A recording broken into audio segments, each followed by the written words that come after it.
আমি বাবর ভাইকে সম্মান করি, তারা নির্যাতিত নেতা, কিন্তু আপনার ওই কাজ আমি সমর্থন করি না। প্রিয় বাংলাদেশবাসী, বাংলাদেশে অসংখ্য হত্যাকাণ্ড ঘটেছে, অসংখ্য ঘটনা ঘটেছে। এর মধ্যে বড় একটি ঘটনা হলো 10টা অস্ত্রের চালান। যদি অস্ত্র হ্যান্ডেলই করতে না পারেন তাহলে নিয়ে আসেন কেন আপনি? আমাদের দক্ষিণ এশিয়াতে এই অস্ত্র কাহিনীর কারণে বাংলাদেশ সার্বভৌমত্বের হুমকির মধ্যে পড়েছে। অসংখ্য মানুষের জীবন বিপন্ন হয়েছে, পার্শ্ববর্তী আঞ্চলিক সংঘাত বিরাজ করেছে। আমরা দেখতে পেয়েছি বিচারের নামে প্রহসন হয়েছে।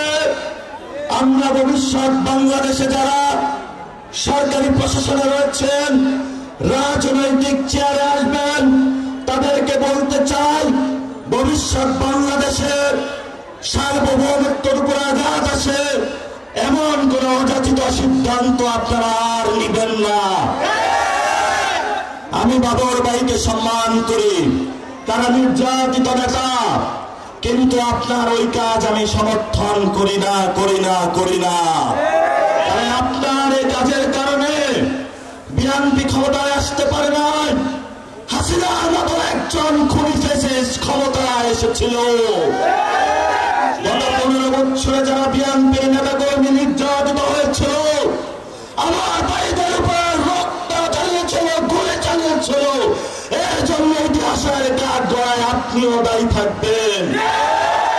আমরা শান্তি চাই, আমরা অশান্তি চাই না। বাংলাদেশে যদি কোনো ব্যবস্থা না হয়, সেই ব্যবস্থা সঠিক নিয়ম নিতে হবে। মণিপুরি, আসাম, পশ্চিমবঙ্গ থেকে শুরু করে যেখানে যারা রয়েছেন, আমাদের বাঙালি ভাইয়েরা, মুসলমান ভাইয়েরা, তারা আজকে নির্যাতিত হচ্ছে এবং সেই নির্যাতনের জাতাকলে ভারত সরকার দিন দিন বাংলাদেশে তাদেরকে পাঠিয়ে দিচ্ছে। এই সংঘাতের পিছনে আপনি দায়ী।